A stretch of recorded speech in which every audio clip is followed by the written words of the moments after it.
you're the master. This is not what I do. You know, this is totally different stuff. So I'm not. You know, if you were doing a recording studio, it'd be different.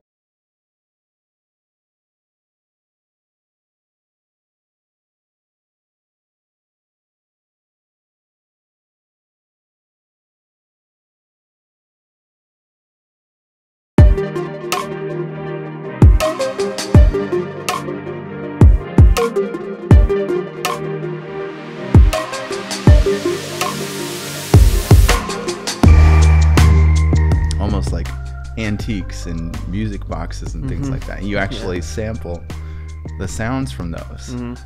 And so when you sample the sounds from those, do you just like map that to a MIDI keyboard? Is that kind of what you do? Sometimes. Okay. Yeah. Okay. Sometimes there's other methods then. Well, sometimes I just like record the actual thing doing whatever it's doing. You know, and use that as like an ambient kind of soundscapey thing. But what I've been really getting into lately is sampling. So yeah, I'll take like the classic thing example for me would be like a music box. You know, so it's like set up to play a bunch of different notes, and when normally it would just play those same notes in that order every time, depending on if you had a little.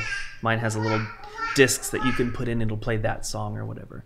But so basically I played each note slowly, you know, so I individualized the notes, and then you have each note, and then you can put it into the sample, you know, the sampler, and assign it to the keys, and then you can play it like an instrument, which is just so cool to me. Like, I just love being able to do that, and I've been doing it with lots of stuff lately. So. And so, I mean, one of the things when I look at audio software, you know, it's always coming with, you know, 80,000 sounds or something. Why sample your own sounds?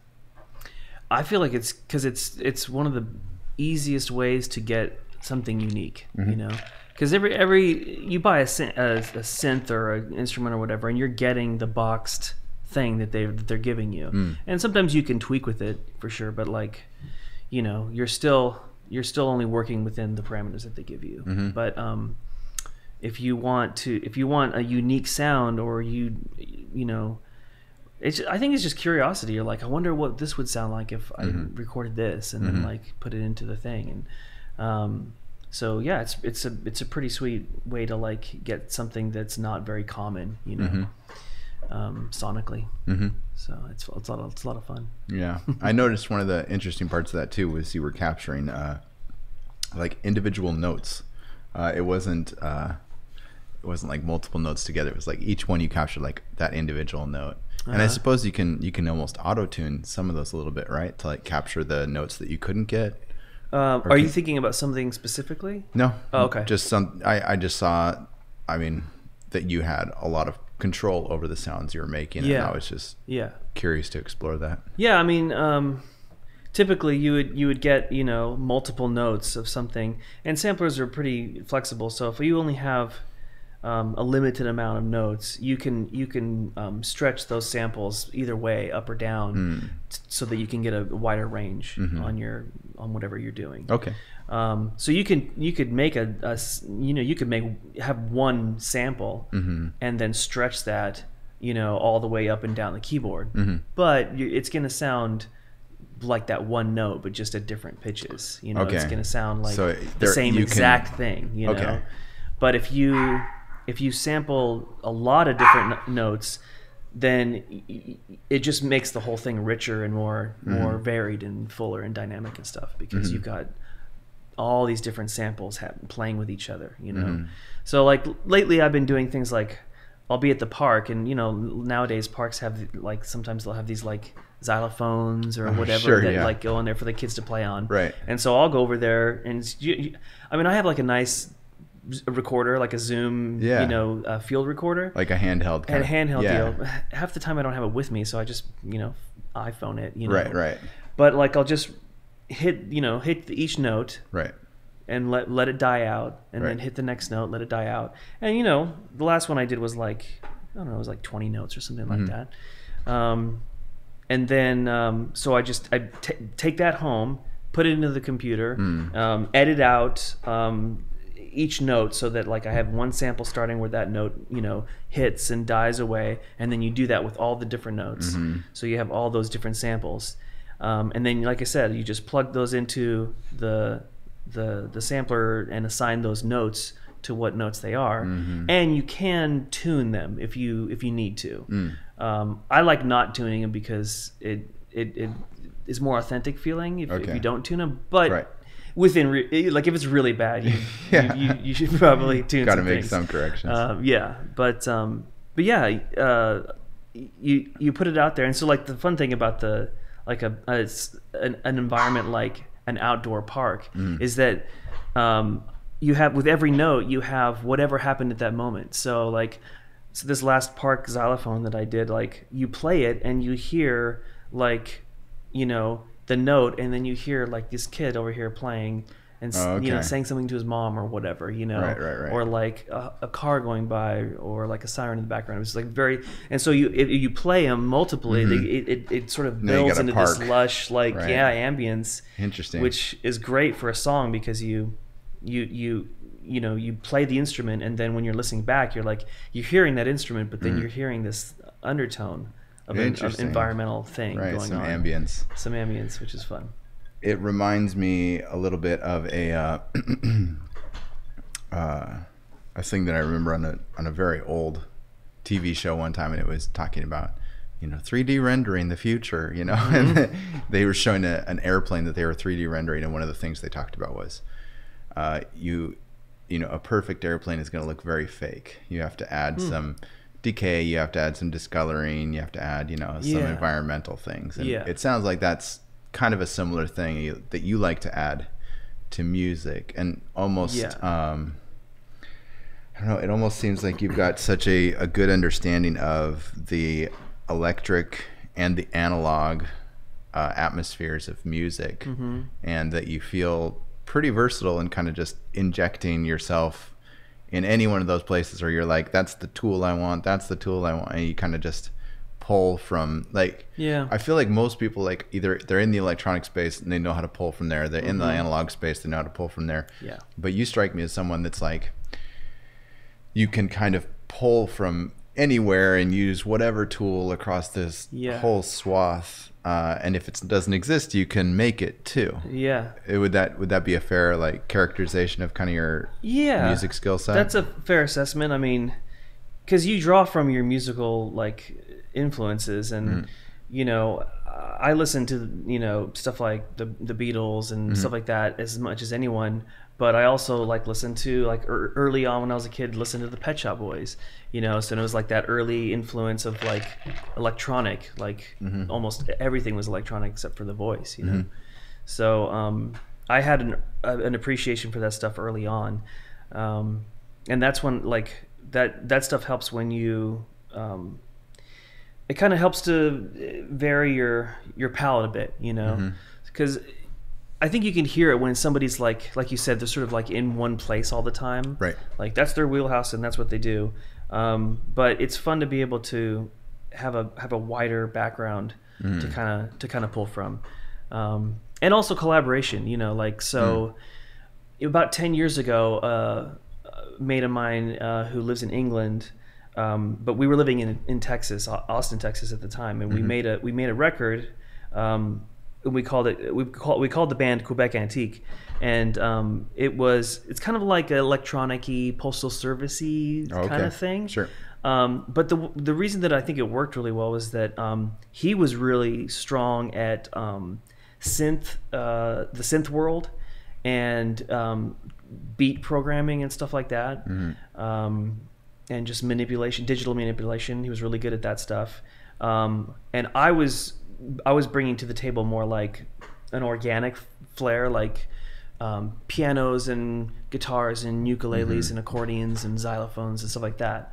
And so when that sort of acoustic-y organic front hit the electronic you know, front, it kind of created this little perfect storm of, like, what I think is, you know, pretty interesting music, you know. I mean, obviously the songwriting has to be there and stuff, but it was fun to to sort of blend those two things together. And I think that's what makes a lot of things interesting, is when you combine two different,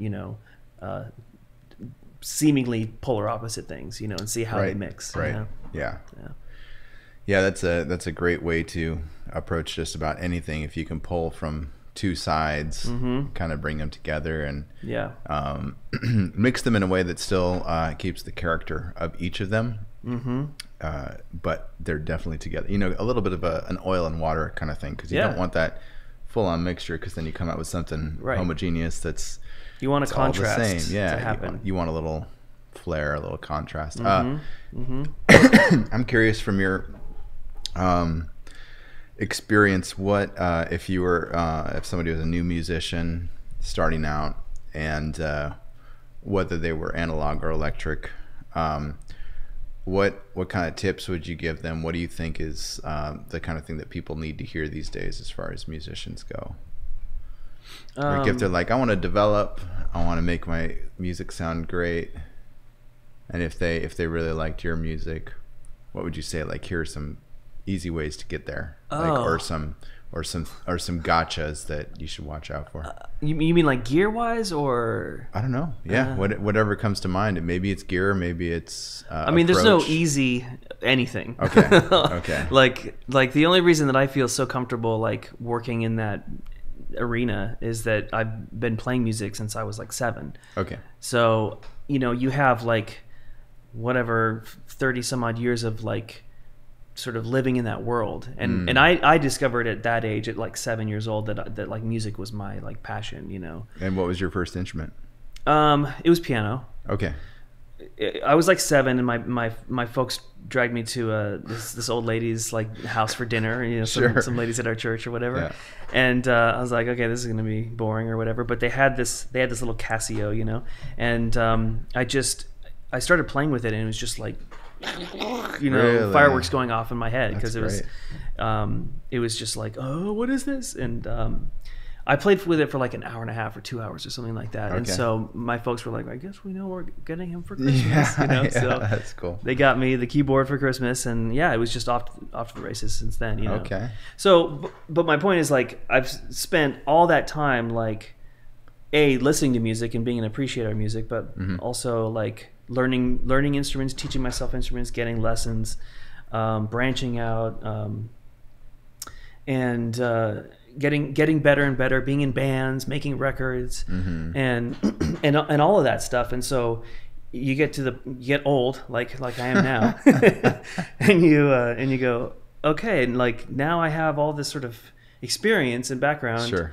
And I kind of have a better idea of like what I want to do, or how to make it happen, But I don't know. I mean, I suppose if you want to start out, these days you get a computer and you get some kind of DAW to record on, and get a microphone, and and I mean, that's how it started with me, because like, I mean, it didn't start that way with me. I was playing music before computers, but it's funny because I spent a lot of time in my youth like just playing guitar, being in bands, just all about like the songwriting and that whole thing. And then when computers came along, it was like slowly people were like, oh, let's like record ourselves instead of going into the studio, because it's cheaper and whatever. And at first it was pretty bad, like sonically, like there's a lot of bad recordings when digital recording was in its infancy or whatever. But right, because anybody can just hit record. Yeah, but you have to know like how to use the tools and stuff. But anyway, so it got better and better, and so now like people can make really good sounding records on their own. So that's the it's a dichotomy. Like that's the beauty of it, and it's also like there's two sides to every coin, and I feel like it's an opportunity for the talented and the untalented. yeah, no question.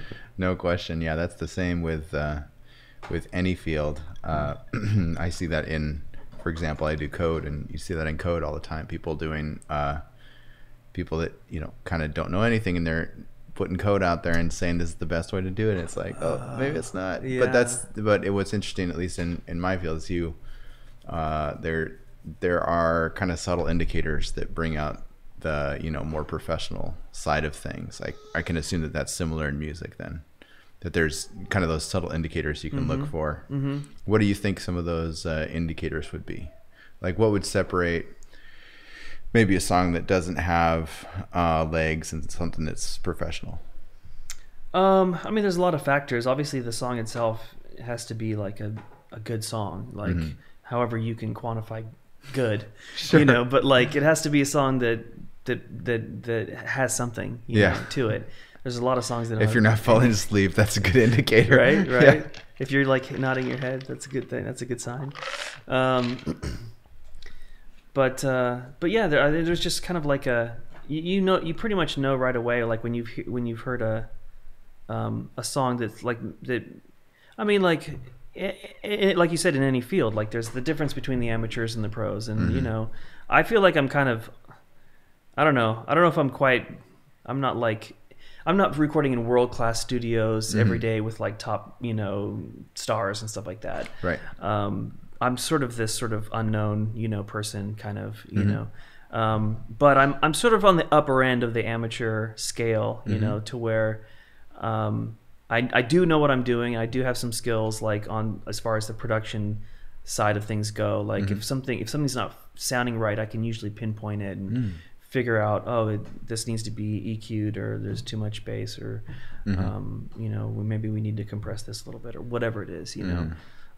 But that just comes with, you know, doing it a lot. Like, that's the thing, is you just have to do it. You have to dive in and, like, you know, suck for a while, you know, and then slowly it'll get better. But yeah, I remember thinking, like, you know, I didn't care at all about engineering or the recording process whatsoever. I was just like all about like my guitar and the tone that I'm getting from my amp and my pedals, and you know what I mean? Yeah. That was what it was all about. And slowly it's gone from that to like, well, if I want to make music and I want to capture this somehow and like share it with people, then, you know, I want to be able to do that as best as I can, you know, and make it sound as good. Because I think a lot of times a song can be good, but it can be trapped by its own like mediocre presentation. You know what I mean?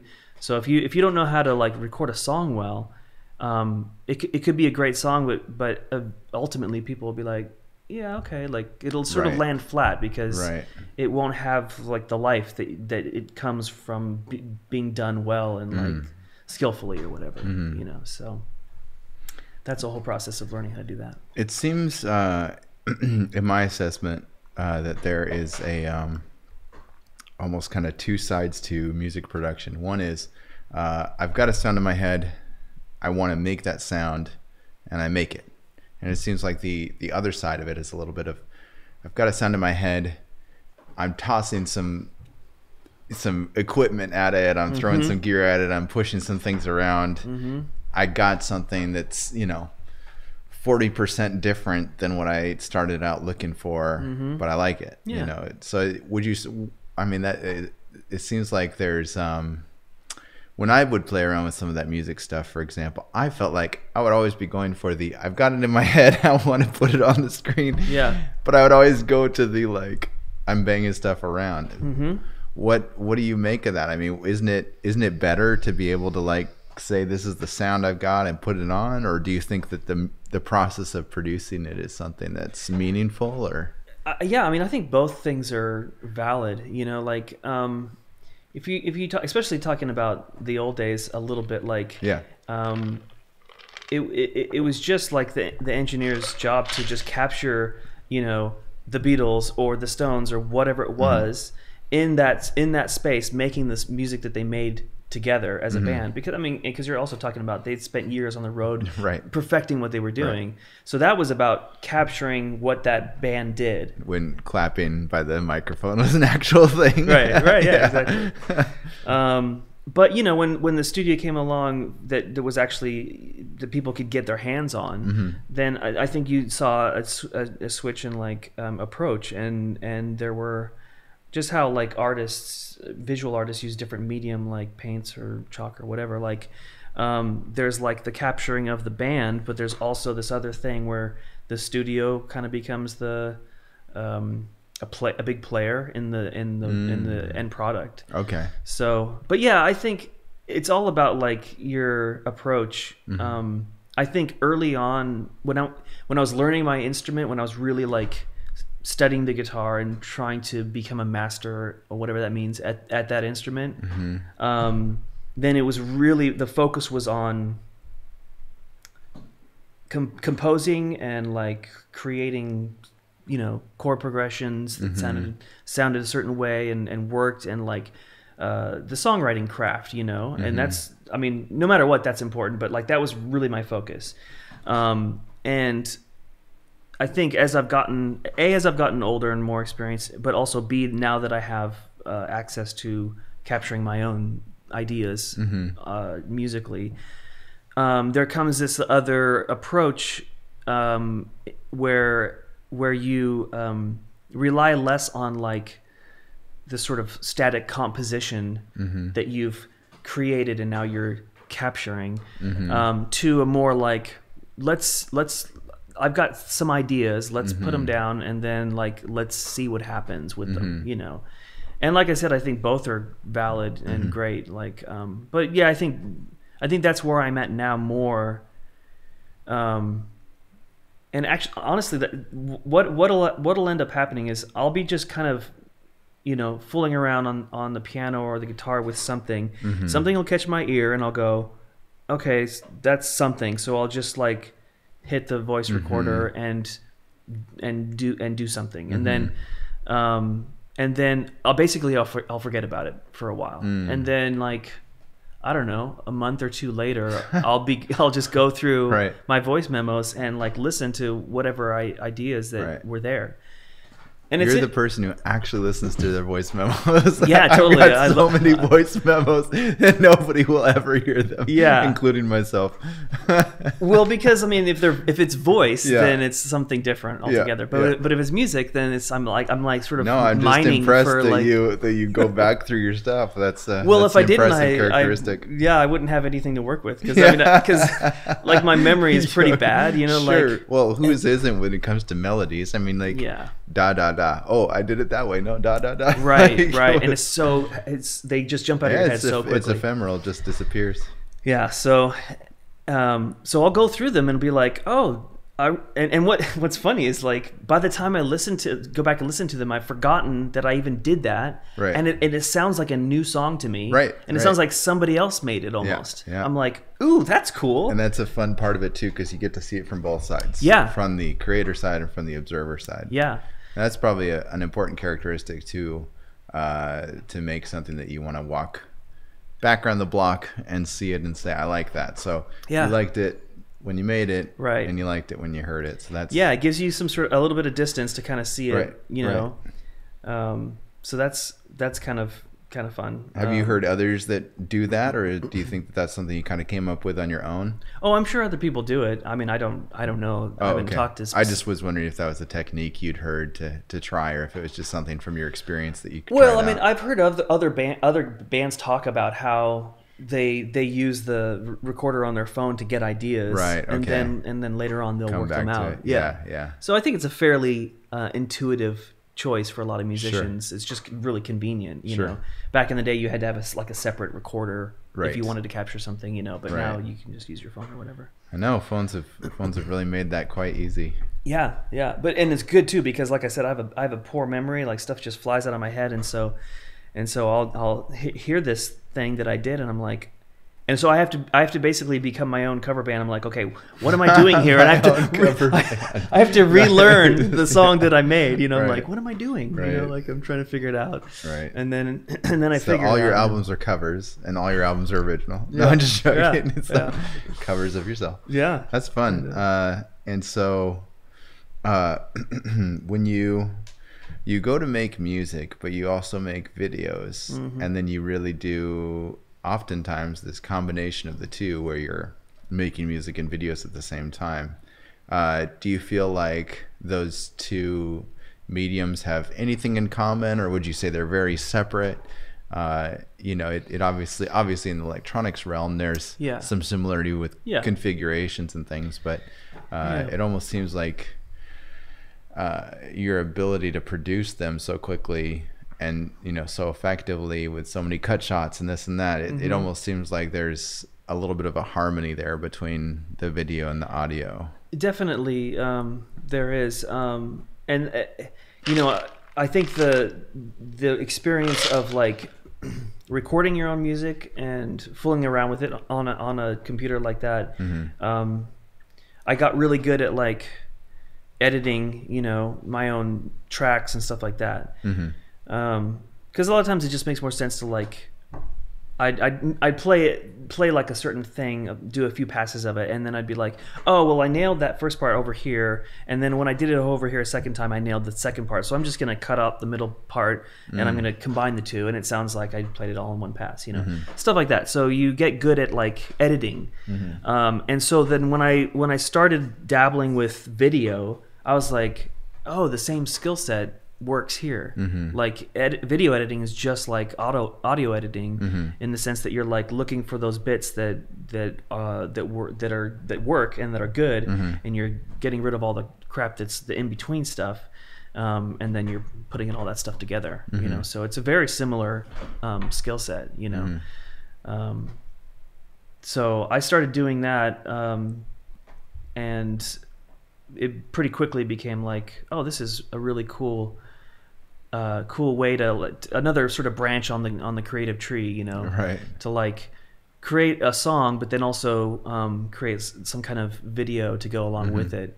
And it's pretty satisfying to like watch a music video or whatever you want to call it that I've done as a finished product, because it's sort of gratifying on two levels. I'm like, I made this music, and then I also made this visual representation of the music, and they're working together, you know.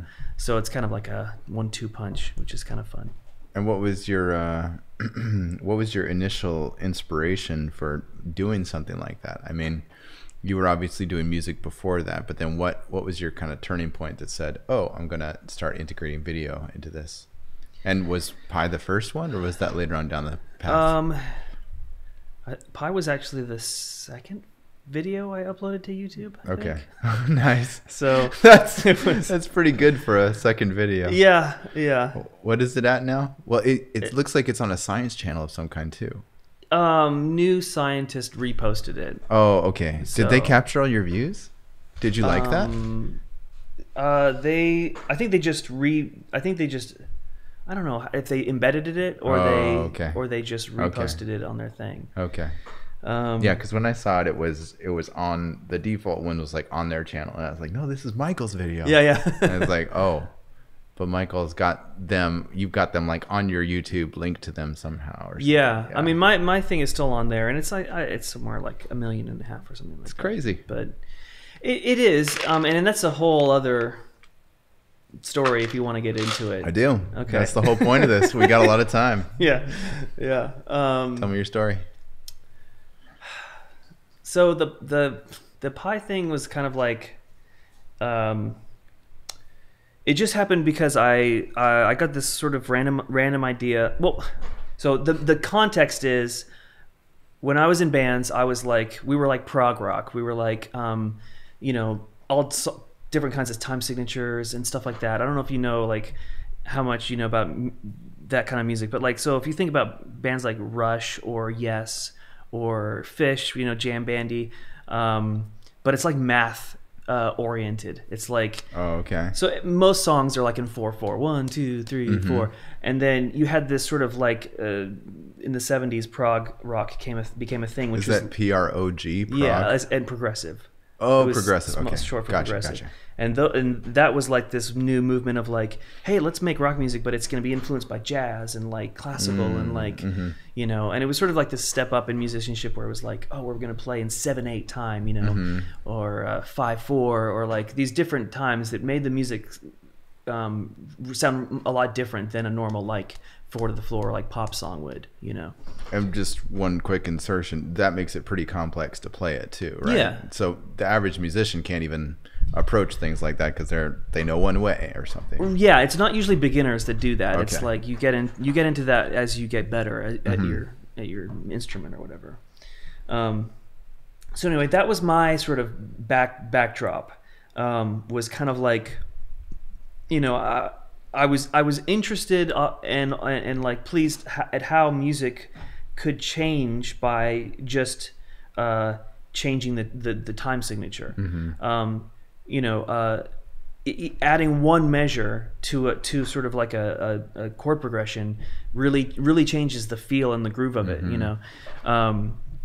So like 5 instead of 4, for example, is really interesting, and 7 can be really interesting when 6 is more typical. So it was like, oh, that's cool. Like math really affects music, on a really direct level.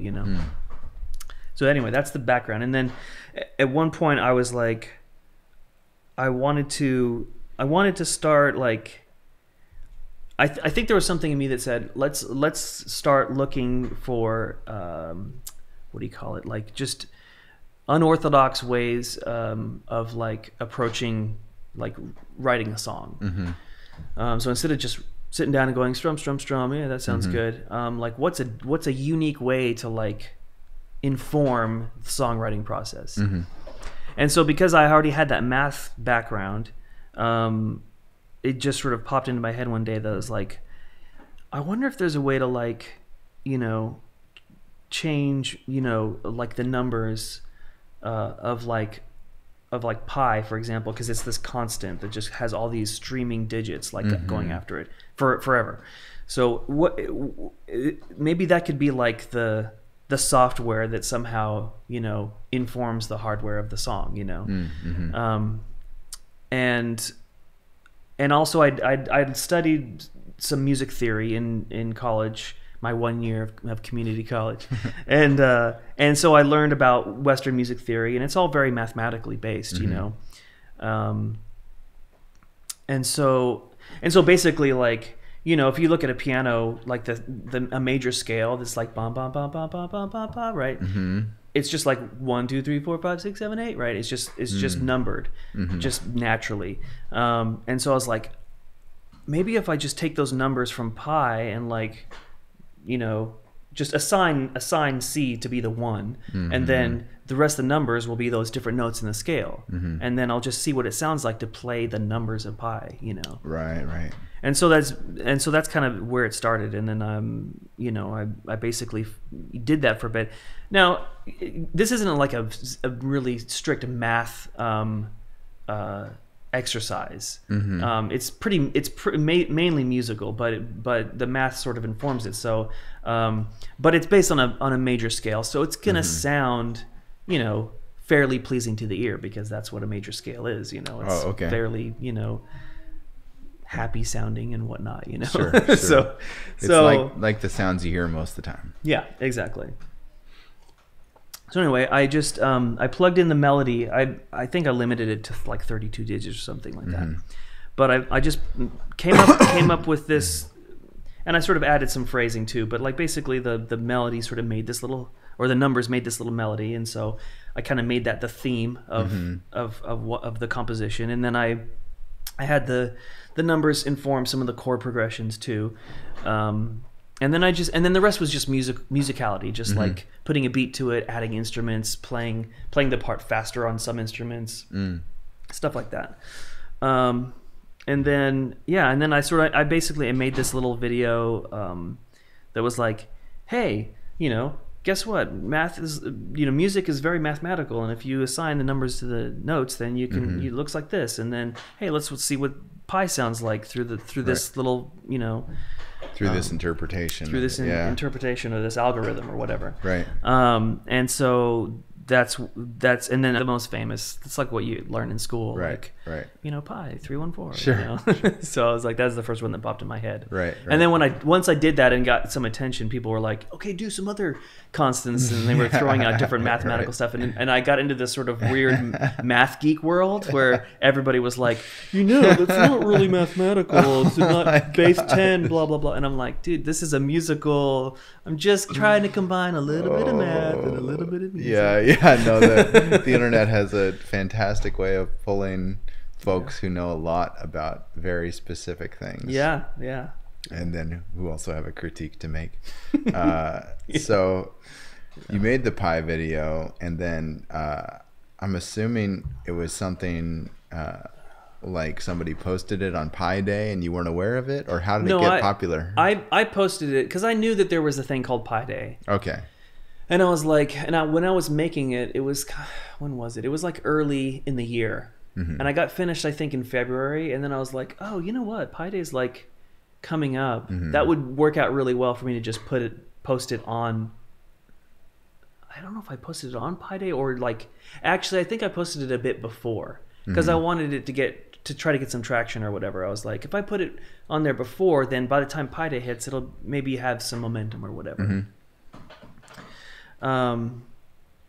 So, and that's what it did, is like it sort of took off. And I think it was, and I did a little bit of like pushing it on my own. I kind of sent it out to some people, and you know, I didn't know anything about YouTube or like how to make a video viral, but I had some ideas. I like basically sent it to people who I thought might think it was interesting. That were sort of, you know, podcasters. In fact, I sent it to the guys from Stuff You Should Know. Do you know that podcast? Oh yeah, absolutely. Yeah. Did they talk about it? They didn't I don't think they talked about it on their podcast, but they emailed me back and was like, that was awesome, dude. You know. Nice. But so I sent it out to some folks, and then it started to get like, to go viral or whatever. And it did really well. And so it was pretty exciting for a while, you know? Yeah. And then a bunch of like big news media outlets wanted to like cover the story or whatever, like, or cover the video, or like feature the video basically. So Yahoo featured it, and like it was on some like online CNN, you know, news sites and stuff like that. Oh, okay.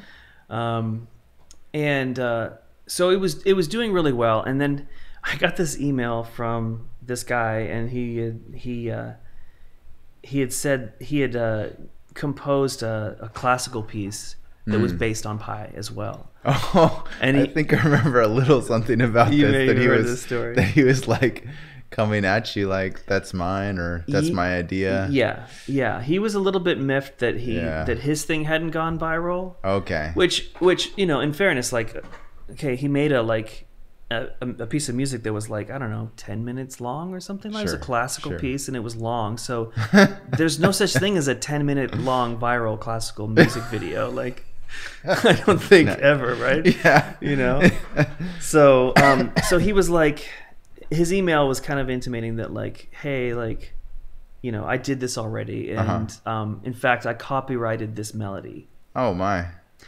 Yeah. So I was like, oh geez, this does not bode well. Yeah. You know?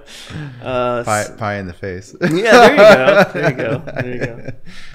So anyway, so basically it culminated in like when Pi Day actually hit.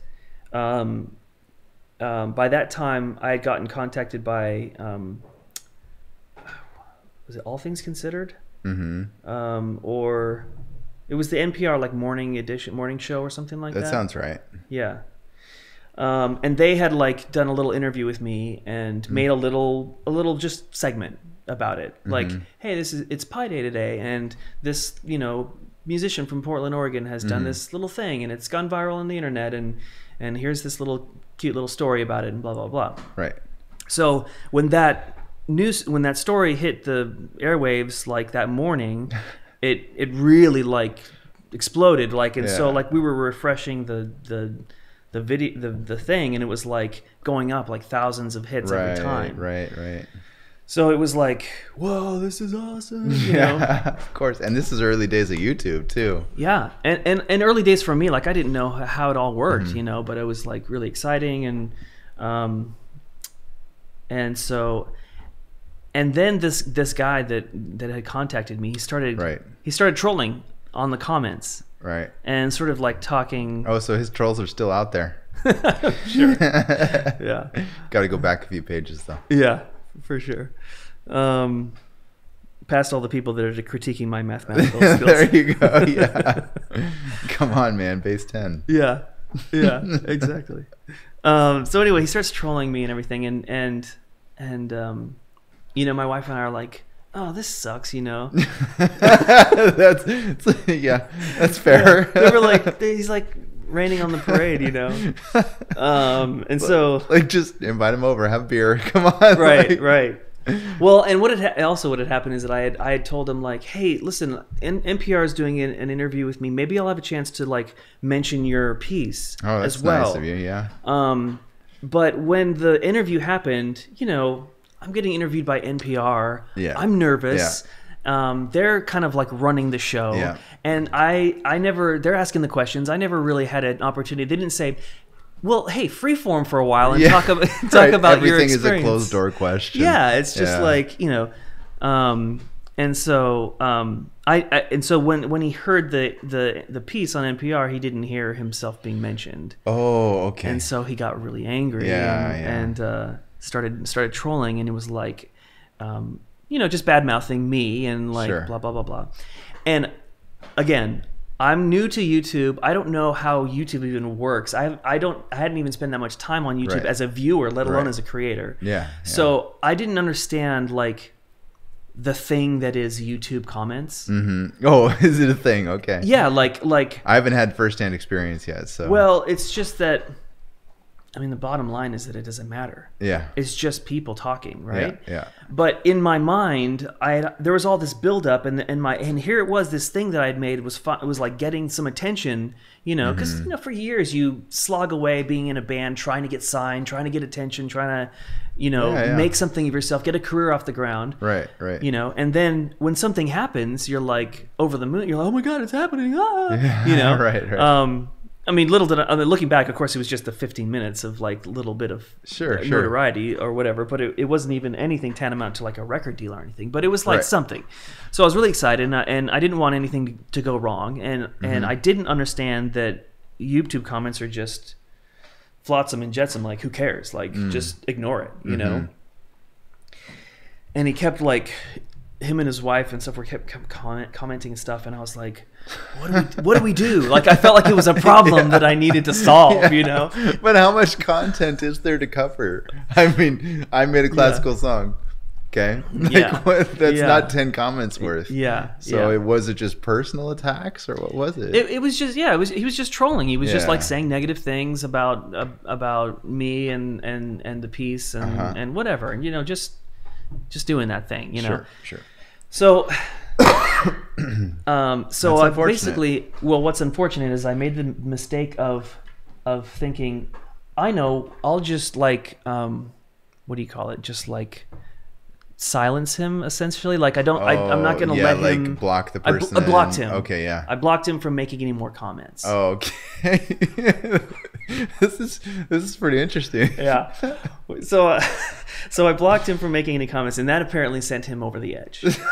Not being able to voice his errors over the YouTube comment page. Everybody needs to know. Yeah. But he still got your email address. So is that where he went? Came back to you on email? No. What he did was far more damaging. He filed a copyright dispute with YouTube. Oh, okay. And that immediately just shuts shuts it down. Okay, so they take kind of the position of shut it down and then figure it out. Yes. Okay. So here it was, Pi Day. NPR has just done this nationally aired. Oh, it was that day. Yeah, it was Pi Day. It was okay. Yeah. It was Pi Day. The whole thing had been ramping up, and the views were just going through the roof, and it was like, you know, 600,000, 700,000. It was climbing towards 1 million easily. And then all of a sudden we refresh, and it's gone. Oh, wow. And it was like, so it just like stabbed me in the heart. You know? Right. You know? Right. Haters gonna hate. Oh, man. That's crazy. Yeah. How could he even, I thought, well, I guess it was my understanding that you needed to upload something for YouTube to compare it to. Maybe that's today. Yeah. You literally just have to say copyright dispute. You just hit like a button, and they just take it down, and then it's up to you to basically prove that you didn't violate any copyrights. Whoa. Yeah. Wow, that's difficult to prove. It's a real pain. Like it's. So how did you get around that then? Well, so it gets worse. Okay. Oh no, sorry, didn't mean to cut you off. No, Keep it up. So after I went to my brother's house and got drunk because I couldn't handle being, you know. No, I want a snapshot of that moment, you know. My success. Yeah. My pie day. Oh yeah. My video. It's nothing. Yeah, it was just gone. It was like it was so frustrating, you know. So it didn't even it showed the title and everything, but just it was blank video. It had this thing that said this thing has been taken down due to copyright infringement. And you know, and people were like going crazy, like people were commenting on my channel being like, what happened? And I'm like, I wanted to show this to my kid and now it's gone, you know? And all this stuff, you know. Little Billy was crying. Yeah. So long story short, what ended up happening was he actually filed a lawsuit against me. Oh my gosh. So he sued me. Oh my gosh. Because he felt like he owned that song. For a certain amount of money, or no, he didn't. I don't think he sued for like a specific amount. He just, I don't know, man. I think he just wanted to do something. He wanted the credit. He wanted whatever, you know. It's like Wag the Dog, you know. I just want the credit. I haven't seen it, no, but now I want to. Yeah. But it sounds like he had some people talking in his ear and saying, you should be getting credit for this. This is your song. Of course, I'm sure. And you know, understandably, it's a frustrating situation for him to be in. Like, well, pick something other than a math constant.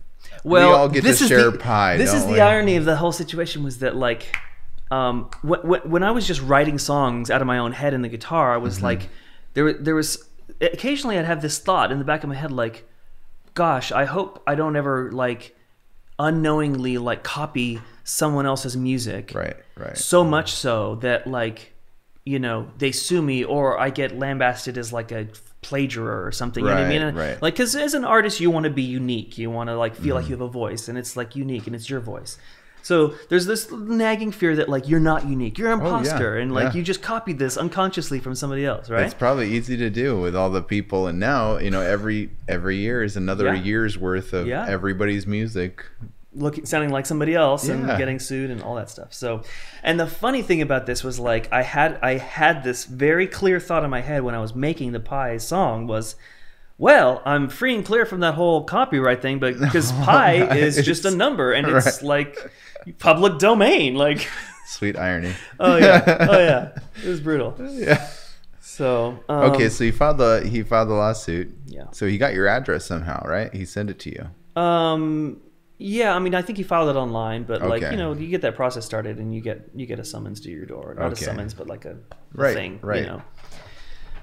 So it was a really I'm on the edge of my seat. What happened? It was a really stressful time in our lives because our son had just been born, and like, oh my goodness, what was supposed to be like really like just ideal and like warm and bucolic, it was like stressful, you know, because I didn't know what was going to happen, you know. Yeah. And we didn't have anything legal is just you don't know if it's going to be tiny or big. That was a fear of mine. Like, I hope I never get embroiled in some legal battle, because that's a fear of mine, because I just didn't know anything about it, and I'd seen too many movies where the innocent guy gets the shaft, you know. Yep. So it was stressful, and then so I basically reached out to a friend of mine, and he was like, okay, we're gonna figure this out, and so he knew a lawyer, and he reached out to that lawyer.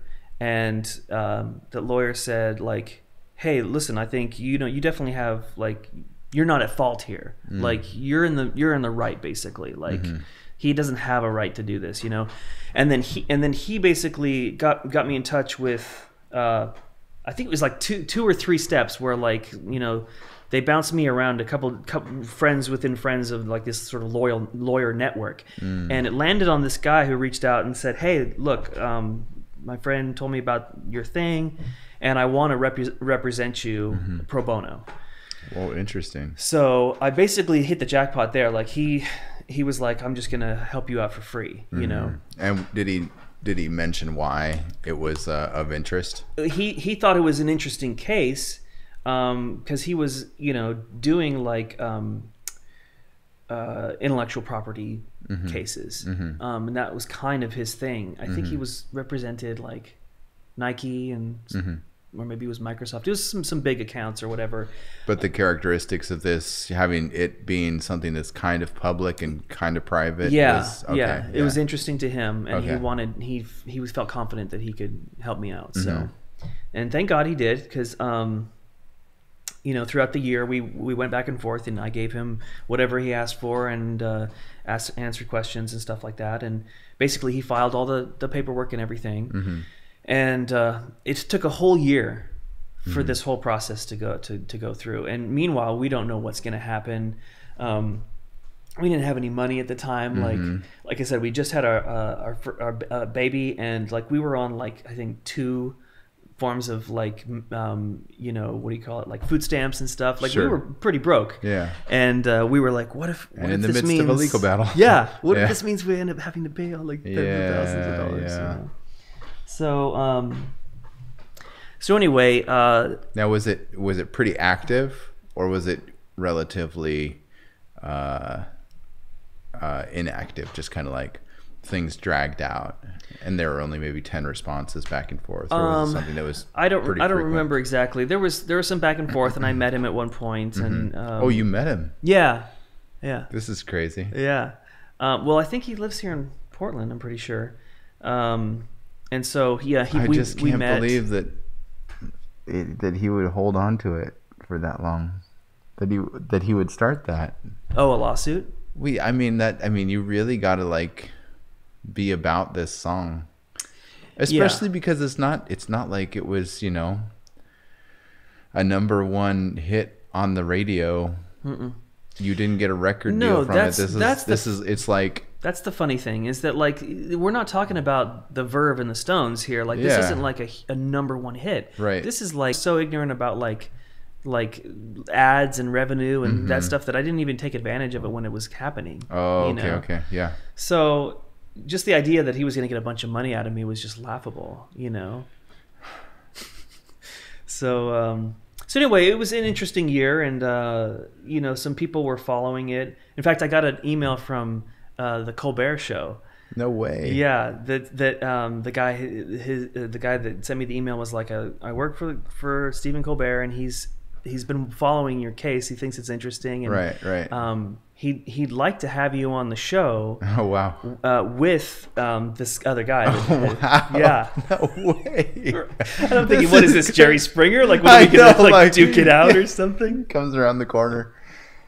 Oh my gosh, this is an insane story. I had no idea. Yeah. It almost sounds like a curse in a way. Yeah, it was a curse. Yeah. It was definitely a curse. And that's why you careful what you wish for, because everybody thinks that like getting successful or getting notoriety or famous is going to like solve all your problems, and it's like it more often than not causes problems, you know. So the Colbert thing didn't happen in the end. Like they decided to go in a different direction, but there was a few moments like that where it was like, whoa, this is crazy.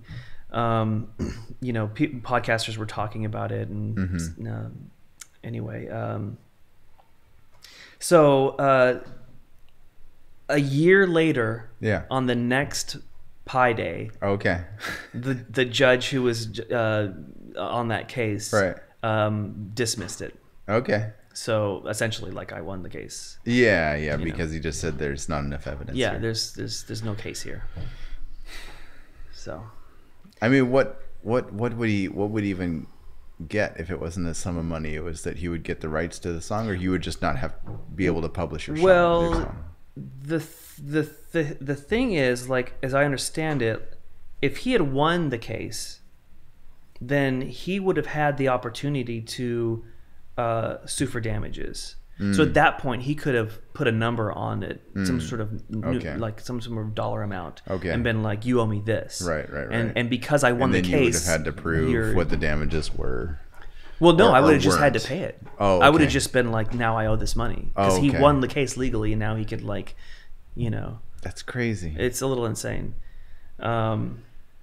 And in fact, I told him, that's one of the things I mentioned to my lawyer when I talked to him, was like, this is insane that you can do something, and then somebody can come along and file a legal injunction, and then your life gets turned upside down. And there's nothing you can do about it. Like, and then it's just, and he's like, yep. He's like, this is one of the main complaints that people say about the legal system is that like the innocent just get screwed. Like you're do and then bam, and then like, you know what I mean? Like, so it's crazy, but there's a lot of that in the tech world with like patent trolls. I don't know if you've heard of that, but it's a very interesting thing where they'll come with, you know, they'll have some very obscure patent that you know, is a very low level technology, and then they'll try and sue about it, and then they say you can just pay this amount of money, which is usually a pretty low amount of money, and so you just say, okay, it's, you know,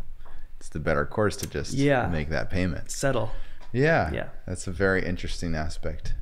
But you know, when you think about it, there's not really a better way. Right, that's why we have it this way. It's because there isn't really a better way. Because if you say that something is actually causing damages or actually doing something like that, then you have to stop it immediately. You know, and take the other person's word for it. Right, that's our innocent until proven guilty kind of thing. You know, like valid until proven invalid is, I guess, the equivalent of it. But it's crazy. I mean, like, I couldn't design a better system if I was to try and work at it. Of course not. It's hundreds of years in the making.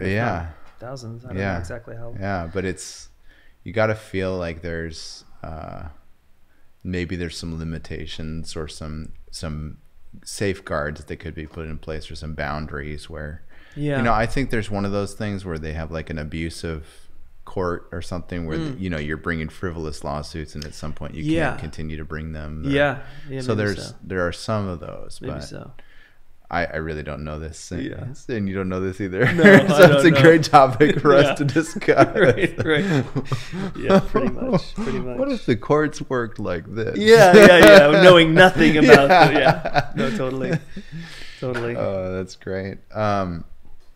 So interesting. But you continued making YouTube videos, so you weren't too I wasn't too discouraged. In fact, it kind of spurred me on a little bit, like, well, because of the popularity of the Pi thing, I did like 2 or 3 others in that vein of the mathematical theme. You know? So I did a couple other constants and made those into things, and they got some attention as well. But and then I sort of after the third one, I kind of lost some interest, and you know, life just got, you know, busy and stuff, and I didn't do anything. And then I had done one more. I did one more, and I actually just released it recently. It's probably only like been online for like 6 months or something like that. But the funny thing is that just like a wave that like sort of, by the time when it's over, it's over, and it's like nothing of what it was. Like I put this thing out, and it's I mean, it's pitiful. It's like 1,000 views or something like that, compared to the 1.5 million on the Pi and hundreds of thousands on the other ones. Like, people are just like, because I mean, there's all kinds of algorithms that are in place too, like, you know, but yeah, essentially people had lost interest in that idea, I guess, at this point. So sadly, well, who knows? It might get you know, I mean, how many Pi Day things are there to post? Well, every Pi Day that the Pi video gets a little bump. But like, and people that are actually interested in that, they go look at the other videos and stuff, and so it'll just sit there and accumulate over time or whatever. But but for now, I'm pretty sure that I'm done with that specific vein of creativity. Interesting. So, what a story. But I really was lucky, #blessed, with the way that it worked out, because, you know, it was the best case scenario. Like, I ended up not having to pay any money and at all. Like, and just out of the generosity of those friends of friends and those lawyers that contacted me. That's exceptional. It was really nice to see, you know, people. And I told this to him when I met him. I was like, wow, this is really changing my opinion of lawyers, you know, because there's the trope that lawyers are all like weasels and stuff. And I was like, this absolutely proves that wrong. Well, lawyer jokes are so good. They are so good, right? I don't have any off the cuff, but there are some very good lawyer jokes. Well, there's that one that I think is Robin Williams tells at the beginning of that movie, where he's like, you know, they started using lawyers for experimentation instead of rats for two reasons. Like, yeah. One, the scientists get less attached to the lawyers. Yeah. You know? And the second? And then the second is that there's some things that even rats won't do. There you go. Nice. Yeah, they're so good. It's such a good content field for jokes. Yeah. So, music, YouTube. Mm-hmm. What else? Well, I mean, doing the YouTube stuff kind of like got my feet wet with video editing in general. And so for a little bit, I was doing sort of a side job for a friend of mine who runs a sort of nonprofit like video production company, which mainly focuses on like social justice stuff, people in need, that kind of those kind of areas, and so he was hiring me to actually edit video, and they were usually like 5-minute pieces, but you know, just sort of informational 5-minute video about here's a situation that needs attention and like that kind of thing, you know. And so that really, I did that for a while, and it really honed my editing skills as far as like being able to like tell a story and stuff. Because and apparently it was just something that I knew how to do innately, and I didn't know that I had that ability, and I didn't know why. Because the very first thing he gave me was like, it was actually just his wife was making an album, and there was a kid in the studio just hanging out, just filming, and he was actually filming. He had the phone in his pocket. Yeah. So he was kind of filming on the sly a little bit. Right. Like, you know, but it was like, you know, vertical. So like all the footage is like the tall, skinny, you know? Sure. And he was like, look, I've got this footage. It's all like vertical and it's all phone footage, but there's, if you can make something out of it, like, you know, that'd be amazing. And so I was like, I was pretty green at that point. So I was like, well, sure, I guess, you know, like I didn't know. Yeah. So the first thing I did was like zoomed everything up so it was at least a square, you know. Right. So that like felt a little bit more like, okay, this is Instagram-y, you know. Yeah. You know. But anyway, so I sort of made this little documentary about the making of this album. Okay. And somehow I sort of pulled it together, and it sort of made sense, and he was like, whoa, you totally made this cohesive and everything. It was just a bunch of jumbled footage, and and that's why he kind of hired me on, because he could tell I could do it, and I still don't really know exactly what I'm doing when I'm doing that. Like, it just seems to me like I'm going through all this footage, right? And dude, it's so tedious, man. Like, cause if you're talking about documentary stuff, it's just hours and hours of footage, gosh. And there's very little in comparison that's actually what's going to be in there. So you end up watching all this stuff that's just garbage, you know. Right. And you gotta figure out, okay, this is all nothing. I'm just gonna scrap that, and and you do all that for a while, and you get rid of all the stuff that's like nothing, and then you got all the interesting bits, and somehow I just start putting them together in ways that in some sort of way that makes sense, and then it becomes interesting, because then you're kind of seeing it flow, and then you're like, oh wait, that doesn't work.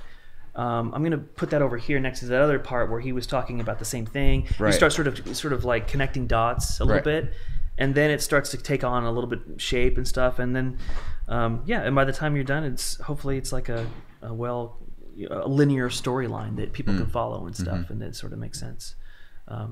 But so it's something that comes naturally to me that I like doing. Sounds a little bit like a puzzle in a way. It is a puzzle, though it's much more creative. I mean, classic puzzle is just like re-putting the picture together. Oh, that somebody's creating a picture. You're creating a picture that didn't exist before. That's right. You know. Yeah. So you're actually making that movie out of just a bunch of stuff. You know. So, and that's probably why it appeals to me, because it appeals to my creative nature or whatever. But I'm not really doing that much of just straight video editing anymore, though, because I did it for a while, and I kind of got a little burnt out on just doing that.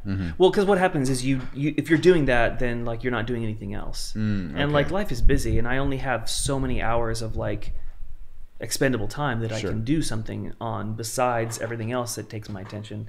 And then what was your app of choice that you used for your editing? Final Cut. Okay.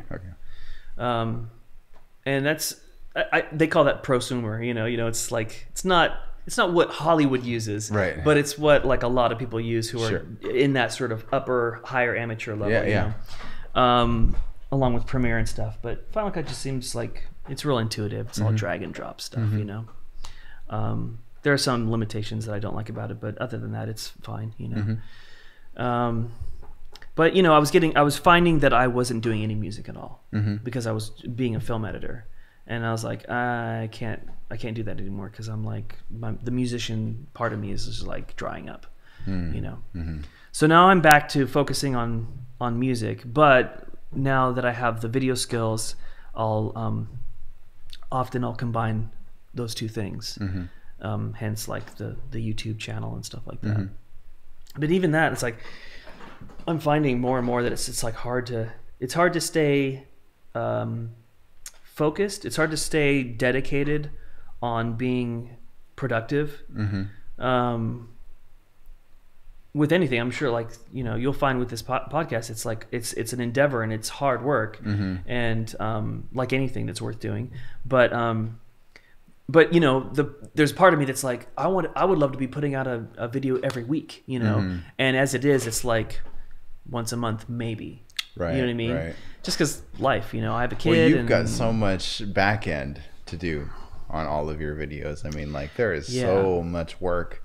This is actually pretty sustainable in a way, just because literally the moment we're done, it's done. Like I click the stop button. Right. You don't do any post production? There's no post. Yeah. Because the intro and the outro are all done with the software. But you said something about adding links and stuff like that. Or is that just like in the show notes? Oh, that's just in the description. If there's an update to the description, like I thought maybe you like went back and edited, like, so when we were talking about something, you'd put something up on the screen or something. Nothing. No. I mean, if I'm feeling giddy, maybe I'll pull some clips from it. I actually have to figure out a way to make clips a sustainable part of it, because you're gonna want little teasers, right?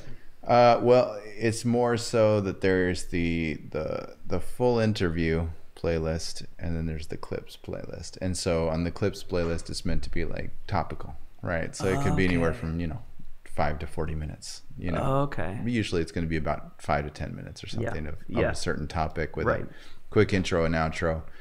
But I've tried doing those a couple times, but they take time too. So I might bail on clips too. But, right. You know, almost part of me almost thinks that there's got to be a service that's pretty good for that. You know, there's I'm sure you can find that. Because there's such there's some pretty inexpensive services out there for different things. Like, for example, you can get your captions done, you know, for I forget what it is, but it's a cost. It's a cost per minute or something. But you literally just sign into the thing and you click your video and you say add captions in this language, and they're like, okay, you know, and they charge you $1.50 or something. You're like, okay. Oh, right. Again, are you talking about like subtitles? Yeah, captions. Like the so they actually pipe it into the YouTube system, so it shows up at the right time, with the right words, and I'm just like, that's crazy. Yeah, because that would be time consuming. Well, what's crazy is YouTube does it already on its own.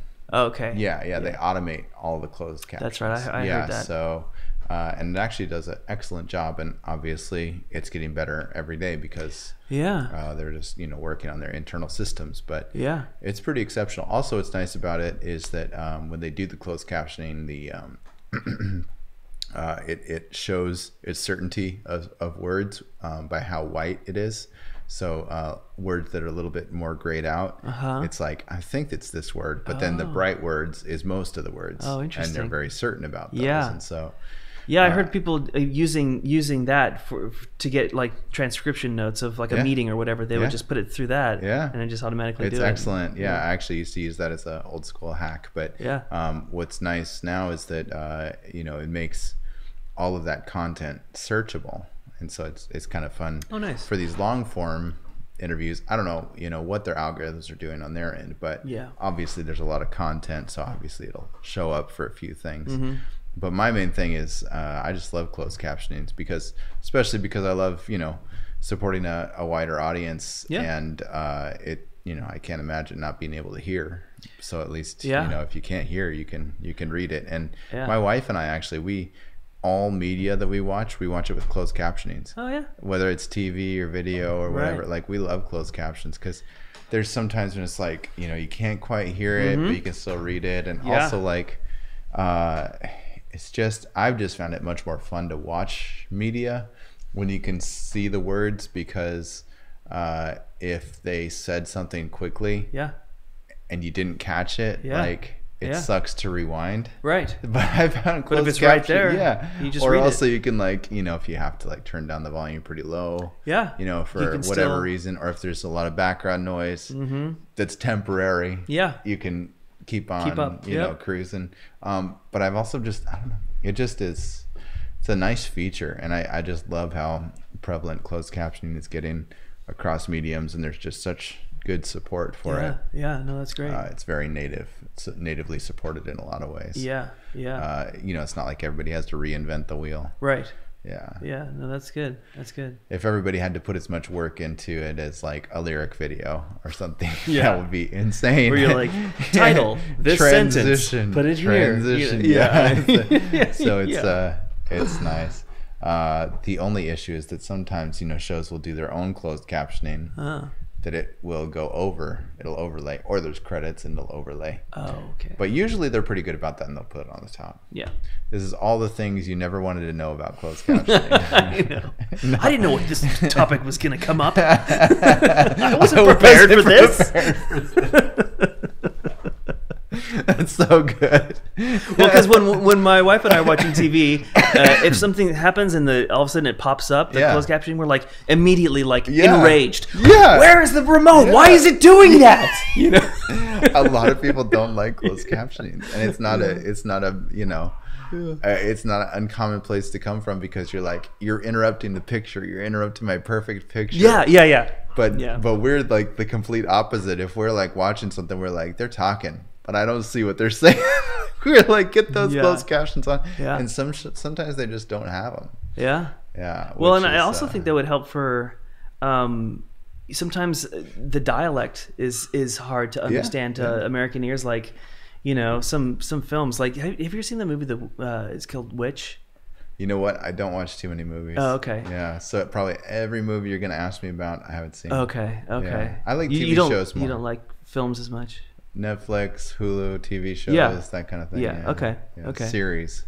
Well, anything that's, uses like a real like thick, dialect from somewhere, and not just a regular like London accent, but like it's sometimes you're like, wait, what? Yeah. So I think I just converted you. I think you're gonna watching closed captions all the time now. Get that off there. I don't know where the remote is. I think it's stuck. It's definitely stuck. Can't find it. And if you don't know what I'm saying, read the closed captions. Right. Interesting. Yeah. So you got the video, you got the audio. What's an instrument that you've tried to play that you couldn't play? Violin is probably the first one that comes to mind, because I've started on piano. And does this qualify as all stringed instruments or just violin? Just violin. Okay. I mean, like, my piano was my first, and then I went to guitar, and then after a sufficient amount of time with those two, I just started to branch out. So like, I got a banjo at one point. In fact, it was a friend of mine who was a garbage man, and he fished it out. Somebody had just thrown it in the dumpster. So he like fished it out and gave it to me. So I was like messing around with that. Right. And then I don't know, I got an accordion. Right. I got a ukulele. Right. Glockenspiel. I just started collecting stuff, vintage stores and stuff like that. Because once especially if you play piano, then like obviously an accordion, there's a piano right there, Sure. Ukulele, it's the guitar, but it's small, Right. So that kind of thing lends itself to kind of not having to start at ground zero with that instrument. But violin is like, it's so different, that it's really challenging, you know, like, because there's no frets, so you have to be super precise. And as a guitar player who played for years, where you could hit it like any number of ways inside that fret, then you'd be fine, you know. So I got this violin at an estate sale for like $20, right? And I was like, yeah, I'll put that on my wall, you know. Sure. You're like, and it stays on the wall. Yeah. Well, I'm trying to get my son to learn it. Well, it almost sounds like frets are training wheels to a degree, and that might be easier to go from a violin to a guitar. Maybe so. Than it would to go opposite, just because. Or at least if both at the same time, relatively, you might do well. But for me, I've just been, if I pick up a violin, if I can be lucky enough to like get the bow to do what I wanted to, right, and I can get the note actually accurate, that's just two parts of it. Then the rest, like, there's so much to do right to get a good tone out of it. Yeah. And like I'll sit there and like try to vibrato, and on violin you're supposed to like do this kind of movement. Okay. You're kind of sort of going up and down the neck with it. That makes to make sense. the note do this. Yeah. But I'm kind of going side to side like you would with a guitar. You know, guitar's like, and so I'm like, and it's just wrong. It doesn't sound right. That makes sense that you do that on a guitar because the fret is there, and then it would make sense that you do that on violin because aren't the strings a little tighter? Yeah, they're pretty tight. Yeah. Yeah. And then that's super interesting. But you have incorporated the bow into other instruments. Yeah, I like the bow. It's fun to do on guitar and stuff like that and whatnot.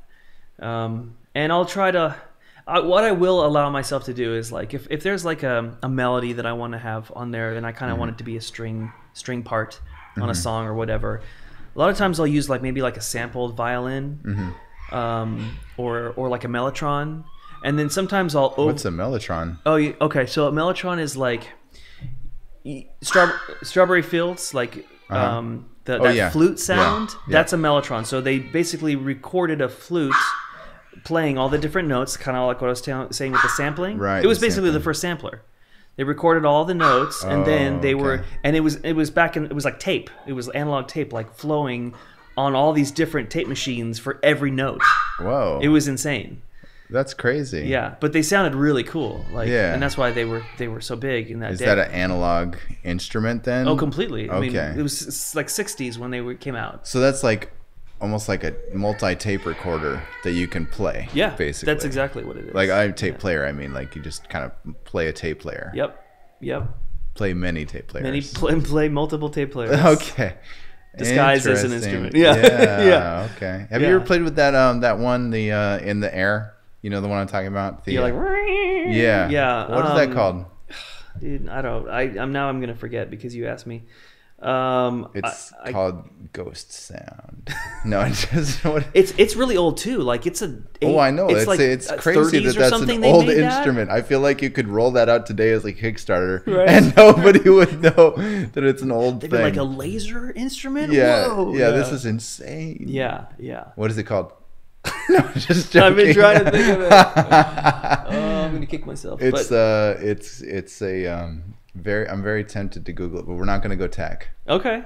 We're not gonna go tech. This is how it used to be without Google. Yeah, people would just sit there and like conversations would just ramble on because people are like, what is it? It's driving me crazy. It's not like, I want to say like I think it's a short name. I don't think it's a long word. Okay. I think it might be like 2 or 3 syllables, but I could be wrong. Well, you used that word warble. Warble? So we'll call it a warbler. Okay. In your video, you used the word warble. You were saying, I want to add a little warble to the to the song. Yeah. And I was like, warble. Warble, like tape. I know, but it's just such a fun word. Yeah, warble. Yeah. Totally. So, so that's what that was. That was like recordings of a flute instead of actual flute. And so, of course, it could all of a sudden do things that flutes couldn't do, like play multiple notes at once. You know, like Which Strawberry Fields is a great song. Oh yeah, and it's the iconic example of that instrument. Well, you mentioned you like the Beatles, that they were an inspiration, but I feel like in some of your music, Death Cab for Cutie, right? Yeah, I feel like you sound a bit like them in some of your stuff. Do you like that association? Sure. Yeah, I'll take that. Okay. Yeah. I didn't like them at first, right? But I do this thing where like I reject things when things are being hyped. Yeah. And Sure. then once the hype dies down, I go, okay, let's check this out. You know what I mean? It's like I have this like immediate like gag reflex, like, okay, oh, it's what everybody's talking about. Okay. I discovered Rage Against the Machine like in 2003. I think. It was like 10 years after. Nice. I was like, yeah, this rocks. Right. Awesome. Yeah. Well, I'm surprised you're on the show then, because this is all the hype right now. Podcast? Yeah. No, Kirk Live. It's Kirk. all the hype. Oh man, no, I'm getting it on the ground up, dude. Yes. First level. Oh, you're right. This is you're like on the ground floor. Ground floor stuff. Like if this was a pyramid scheme, I'd be like sitting pretty. Yeah, you would. You definitely would. Got to get those berries out there. Yeah. Oh. Look, it's like an opportunity. Yeah. Some people think it's MLM, but it's totally not. It's totally not. It's totally not. It's just I report to this person and they report to. Yeah. And it just trickles down. It trickle down effect. Yeah. The Office did that so well in that one episode. I don't know if you've seen that. I watched the British Office. I didn't actually watch the American one. I've seen that one too. Yeah. British Office is How do hilarious. they compare? Would you? Well, I've seen both series several times. So the oh man, that's a good question. I would say that the British one is a bit more crass. Oh, is it? Okay. Yeah. That makes sense. American television is more prudent. Well, the American one, I would say, is more funny. Oh, okay. Just because the way that they go about the humor is pretty funny. But the one when they lost, what's his face, Michael Scott, whoever that actor is, I can't remember his name. Steve Carell. Yeah. When they lost Steve Carell, the show was so done at that point. Oh, okay. They definitely Okay. They kept it alive through CPR, but that was about the extent of That's it. what happens sometimes. But oh man, if you liked the British one, you'd like the US one, especially the first season, because it's identical. It's literally the same season. Oh, okay. You can watch. The dialogue is exactly the same. Nearly, yeah. Nearly all the episodes are. That's probably what turned me off, because we had finished the British Office, and then we went to go watch the American one, and I was like, it's like a shallow representation of the first one. Right. So I immediately just was like, and I've heard that you have to give it a chance, and then like a lot of shows, you know. Well, I can tell you why you feel that way. It's because it's quieter. The British one is very loud. Okay. Right. He's throwing papers around. He's dancing up a storm and doing all sorts of crazy stuff. Yeah. The Office kind of got there over time, but initially when it started out, it was very much like, this is a super pathetic boss and he doesn't know it, and he's going to create all of these awkward moments that you're just going to have to sit through. So it's much quieter than the British one. Right. So that's probably why you felt that way. A little bit of a drop off. Possibly. Yeah. Reminds me of skydiving, actually. When I skydived, jumped out of the plane, and I realized that you're falling, you're pushing the air, but then you when you hear the silence a little bit, when you feel the fact that it's like, oh, okay, and then you put your arms back, you realize there's something holding you up, but you didn't know it was there because you're pushing to try and fight it. I'm trying to. What's the link between skydiving and? Because you're when you're like you're trying to find your footing almost, and you can't quite find it, and you're like, it's not quite there, and then you find your footing. You're like, oh, okay, I see it. It's like when I started drinking coffee, I thought it was just like watered down whatever it was supposed to be. Oh yeah. Yeah. And then you develop a taste for it, and exactly, and then you know what you're looking for. Right. Yeah. Totally. And so No, I get once that. you kind of know what you're looking for, you can be like, oh, I like this, or I like that, or I was never stronger, able to, weaker, whatever. I was never able to do that with skydiving, because I did it once and that was it. Yeah. I only did it twice. I was strapped to somebody else both times. Yeah, me too. Yeah. That's the only way to do it, in my opinion. I mean, I could see that. Well, certainly they don't let you do it by yourself for the first time, but no. But yeah, it was pretty crazy. Yeah. It's insane. I'm glad to hear that you've been. Yeah, my mate Andy, who worked with me on Quebec Antique. Yeah. He went too. It was his 30th birthday. Okay. And this was in Texas, and so we went skydiving. Texas would be a good place to skydive. Yeah, it Clear was good. skies. Yeah, it was very, very nice. But yeah, it was crazy. We were all up in the plane, and then it was our time to go, and we, the guy that was like that I was strapped to essentially. Yeah. You know. Essentially, no, you were. Yeah. I'm not as you very much so were. strapped to him. Everyone else jumped face first. Yeah. But he flipped. He did a flip like as soon as he jumped out of the plane. He was like he flipped so that we were looking at the plane like. Oh, that's cool. Yeah. Yeah. But that first initial thing where you're like free falling. Yeah. Before the chute goes. Yeah. I didn't really care for that because it was like I felt like I couldn't breathe. I felt like the air was like shooting into my lungs. Sure, it was like, sure. you know, and fast. and it was like right at the moment where I was like, I don't think I can do this. I can't breathe. I'm not getting any air, or I'm getting too much air, or something's going wrong. And it was a moment of panic. And then right then it was like the chute. Yeah. And then it was like, oh. Yeah. You're just like floating up there. It is a very high contrast between the two. Absolute chaos. Yeah. Going right in your face, and then then it's like you're just order and chaos sitting on the perfectly juxtaposed, like on the tip of the Eiffel Tower, just floating around. Yeah. Yeah. If I could just get to that point right away, I would totally do it again. Interesting. But well, they can limit the free fall, I think. Yeah. Also, you can take off at different heights. Oh yeah, there you go. So you could take off at a lower height, limit the free fall. There you go. I can do that. More parachute, less free fall. Yeah. But I'll bet you if you free falled again, I'm just assuming that was maybe like a fear thing, an initial fear thing. That now that you know and you're aware of those things, that maybe next time it wouldn't be a breathing thing. It's possible that it was a fear thing. I don't know. It felt just like a physical thing that I was not experiencing. I was experiencing that I didn't know how to deal with because it never happened before. Right. But you know. Did you experience that trying to push and find the bottom and then? No, I was just pretty much along for the ride. Okay. You know what I mean? Okay, yeah. So I didn't know what was happening. Yeah. I wasn't in control of anything. Yeah, I went twice. It was with two groups of friends, and then haven't been again. Yeah. It's one of those things. It's a risk. It's a risk. It's expensive. Yeah. It takes your time. It's like, are you going to do that, or are you going to do something else? Right. And if you want to do that, God bless you. But it's not. I can check it off the box. Yeah, that's a good way of putting it. It's well, okay. Here's a question for you. Would you ever let your kid skydive? I mean, I suppose. Yeah. I mean, as long as they're old enough to actually do it. Right. Legally and all kinds of all that, but yeah, I suppose so. I think the actual risk factor is pretty low. Like the percentage, if you want to talk numbers, is probably pretty low. Like the people that die doing it. Yeah. So. So yeah, if you wanted to. Okay. I don't think I would be like, you're not doing that. I did it once, but you can't. It's crazy. Like, my daughter is so young. I forget how old's your kid again? He's gonna be 8 in January. Okay.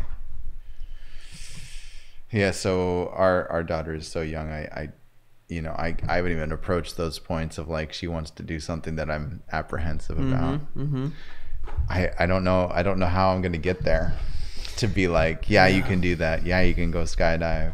It's tough, man. Like parenting is the toughest job, and like I feel like a good lion's share of it is just like trying to figure out where you're gonna draw the line. Like what am I gonna let happen, and what am I gonna prevent from happening?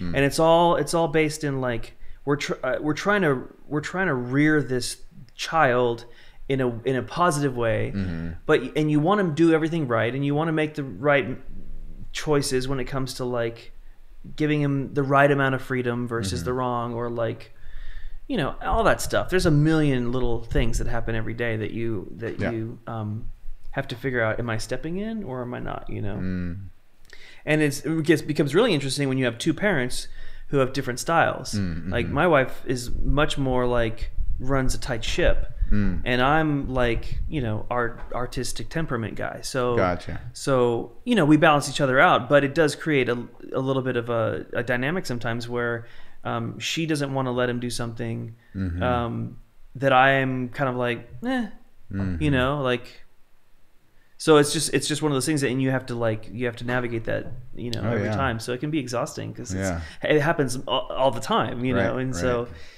And that line is not one line you can draw once, even if you find the line. No, tomorrow it's always changes. changing, and he's changing, and exactly. Yeah, it's tough, man. How do you come together on? Are you more of the authority in the house, or is she? No, the authority? She's running the tight ship. Yeah, I got you. I'm the guy who's like, I barely qualify as the parent. Gotcha. So do you say go ask mom, or are you a little bit like we have a unified front kind of thing? Or? Well, I would love it if we were a unified front all of the time, and we are some of the time. Yeah.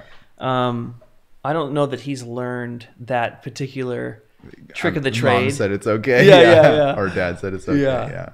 Yeah. But I definitely have done that where I'm like, go ask your mom, because I don't want to make the decision. Yeah. Because if I just ask her, then she knows right away what her decision's going to be. Right. So it's like it takes less energy for her to make that call than it does for me. I'm always like hemming and hawing. Like I'm classic, like indecisive like person. In fact, like when I was a kid, my mom took me to the grocery store and she was like, Matchbox cars. And they display of them, and she was like, okay, Mikey, you can pick out one Matchbox car. Yeah. And I was like, okay. And I sat there and I couldn't decide which one to get. Yeah. I was so torn, and so that like we left without any car. Oh no. Because it was like, well, you can't pick one, so I guess you're not getting any. Oh no. Which is pretty like, yeah, okay. That's a lesson. Like, you gotta like that made an impression on you. Well, yeah, I think it did. Just because like you got to learn how to make a choice, otherwise you're gonna get nothing. Yeah, you know what I mean, kind of thing. That's a good lesson to learn. Yeah. Certainty is one of those things that's very interesting, and I think the and to my mom's credit, she didn't go, well, you can just have both of them. Oh yeah, you know what I mean. Yeah, that's good. But we were never flush with money all the time. So well, 2 Matchboxes. Come on, that'll put you right out of it. Well, one of the things is it is very interesting as a parent to try and think about,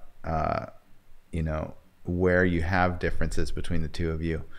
Almost that, we were talking about that contrast kind of stuff earlier. It's a little bit like you almost want to kind of almost toss both parents in the mix and then kind of let the child come out with the answer, in a little bit of a way, like just kind of put you in there and put her in there, and then just kind of say, at least that's what I'm kind of feeling like is probably going to be a little bit more of our style going forward, is going to be this thing where it's like we're both we're on the same page, we're both laying down the same law, but mom's different than dad, and we're gonna both stay different, in good ways. And so you're wanting your child to be the tiebreaker, like not so much a tiebreaker. Mommy wants this and I want this. What do you want to do? No, not so much a tiebreaker.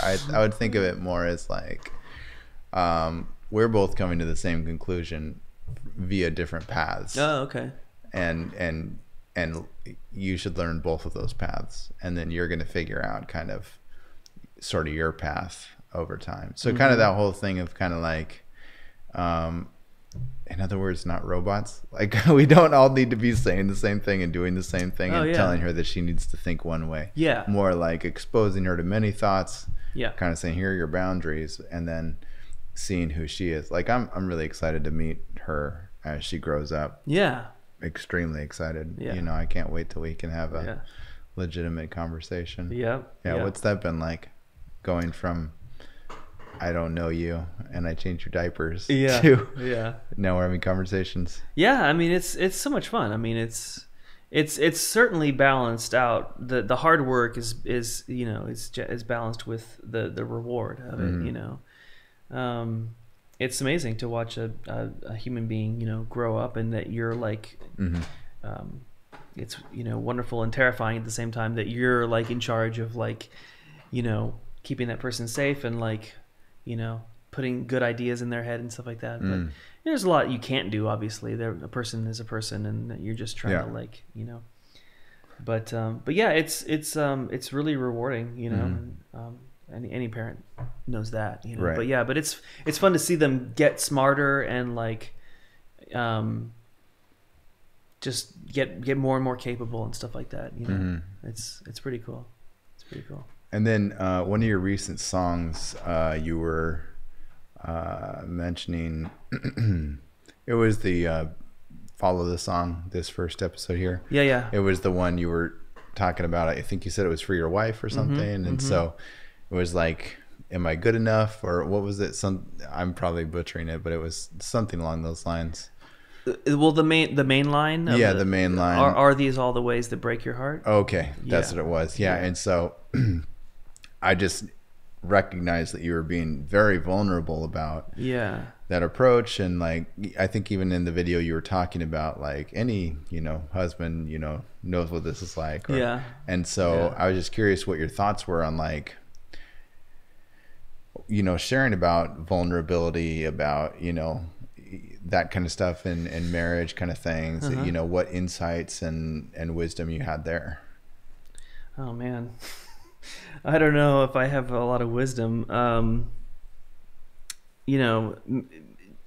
Marriage is like definitely the biggest challenge of anyone's life. If they're married, like raising a kid and being married are both like just crazy intense and like yeah exactly. And I don't have it figured out by any means. We're just trying to learn as we go and stuff. And it's like anything else. It's rewarding and it's defeating, and it's all kinds of things all put together. One of the biggest things that I've had to do anyway is like calibrate my past what do you call it, expectations of what a marriage looks like and what a relationship looks like with reality. So there's probably still even a part of me now that that is sort of maybe the younger me that's kind of like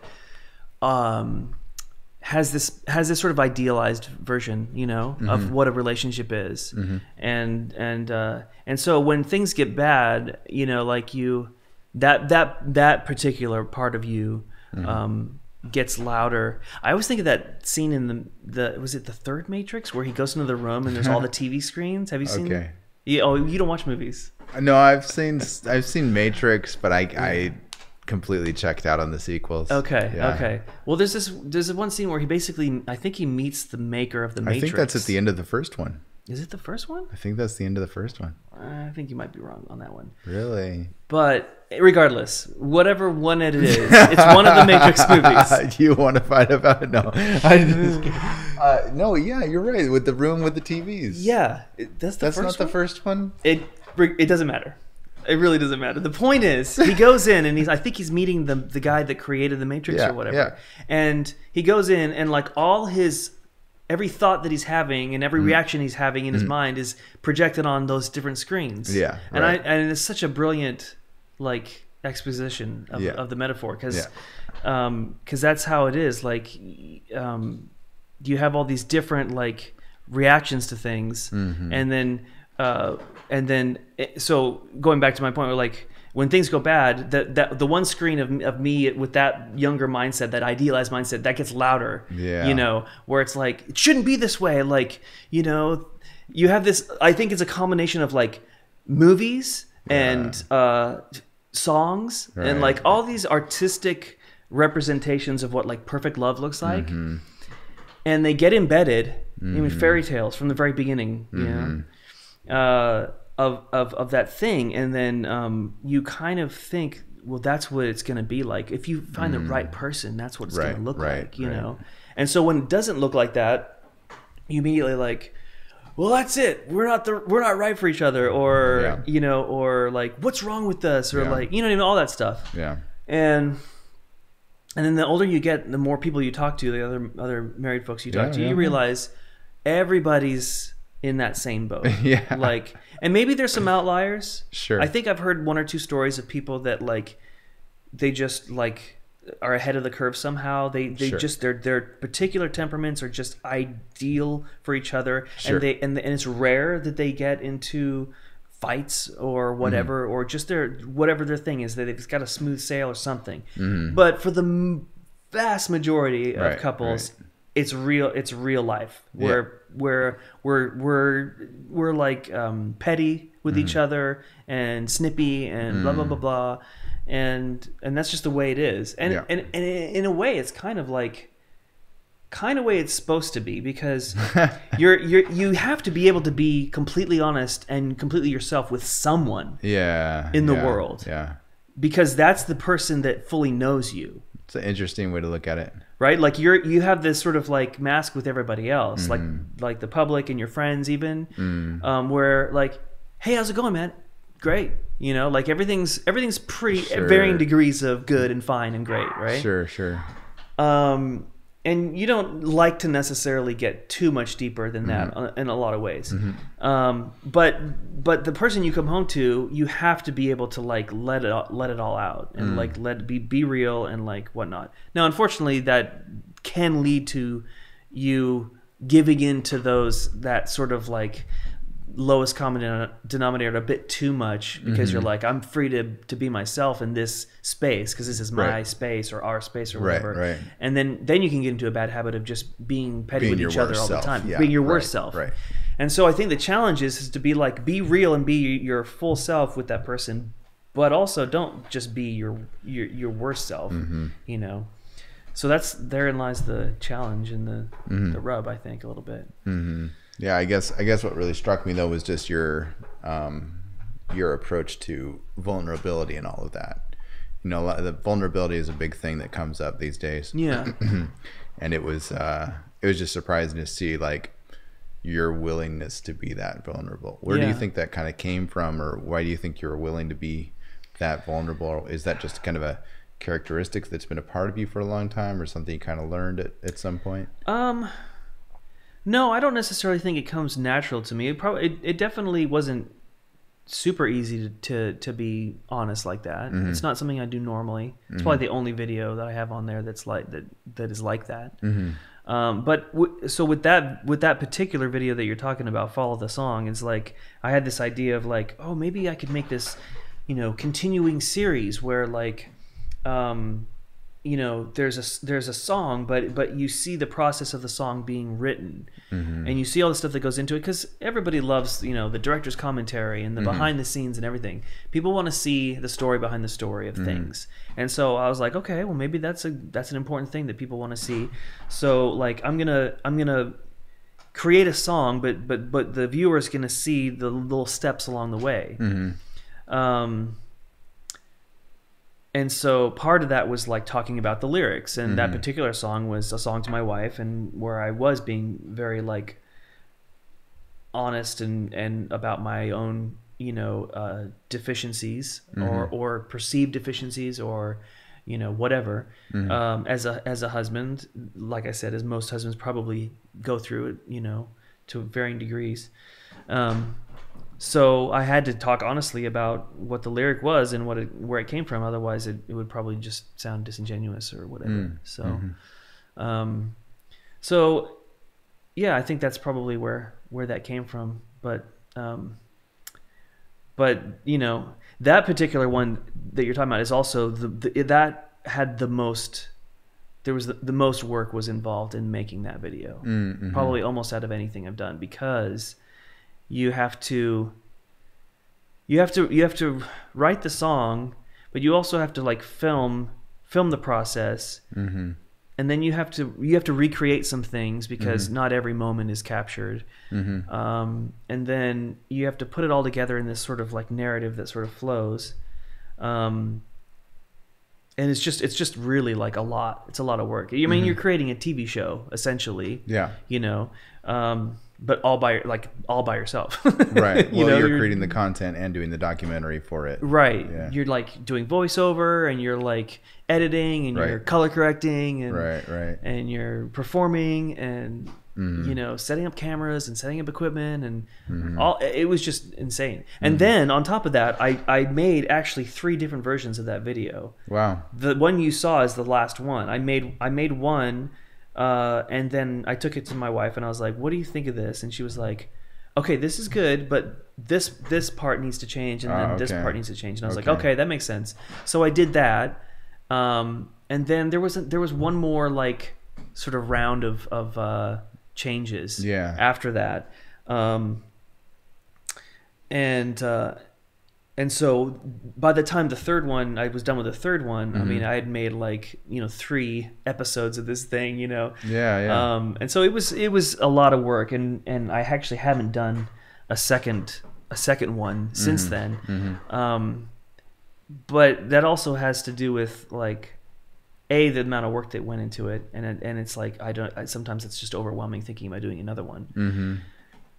But also there's like I'm kind of like seeing that I'm fairly ADD with my own creative output. And this is the thing that I think happens when you have no limitations. I don't want to say like I can do anything, but like basically when it's my turn to like just be creative, I can do anything I want. For if you're in a band, you're gonna like, my role is the guitar player, you know, or writing the song and playing it and singing it or whatever, right? And then everybody else has different roles. But for me, like if I make something, and especially now that you put the video component into it, it's like, what am I gonna make? Am I gonna make a song? Am I gonna make a music video? What kind of song is it going to be? What kind of genre is it going to be? Because I dabble in like electronic stuff. I dabble with like ambient stuff. I dabble with like indie folk stuff, like singer-songwriter stuff. So like, I'm kind of like, what am I going to do? You know? And so I'm constantly just like, I'll try this. I'll do this. I'll do that. Right. You know? And I'm not necessarily that focused on my output. And so like once in a while I'll make a record. Like I made a record like 2 years ago, and that was like my indie, my personal like singer-songwriter stuff. And I did that, and that was great. And did a Kickstarter for it, and it got supported, and I was able to put it out just independently and stuff. But a lot of times I'm not that focused. I'm trying to do just a bunch of different. I've got a bunch of irons in the fire essentially, I just don't know. It's hard to like focus on one specific path. It takes a lot of discipline, and that's challenging for me. You know, because I'm kind of all over the place. Yeah, well, I'd say the main thing you got going for you is that you are getting things out there. You are getting things done. You know, a lot of times people that have those kind of challenges will not ship. They'll never put anything out there. They'll have 30 projects that are in progress. Well, which it's okay to have that many projects in progress as long as some of them are making it out the door. Yes, and that's what's happening with me. Is I definitely have a bunch of stuff that's kind of you know, on the back burner kind of thing. You know, that I have plans for eventually or whatever. But yeah, what actually ends up being put out there, sometimes you just don't know until something really hits you, and you're like, yes, I have to do this. Like this makes sense right now. You know? So, like one of the things I'm doing right now, and this goes back to the getting music from unexpected sources kind of idea. So like with the math thing, the other thing I'm doing in that vein is like I've started this project where I'm taking poems by William Blake and I'm putting them to music. So it's a whole other kind of like, you know, outlet.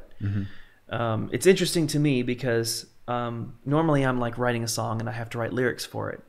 I do the music part, which comes more naturally. And then I'm like, oh no, lyrics, I gotta write lyrics, and I gotta rack my brain thinking, what am I gonna say? What am I gonna talk about? Are these good lyrics? Am I a poet? I'm not a poet. All that stuff. With this project, I'm like, just the lyrics are there, poems there, and I'm just taking that and like putting some music to it, making melodies from those things. So I'm kind of in the middle of that right now.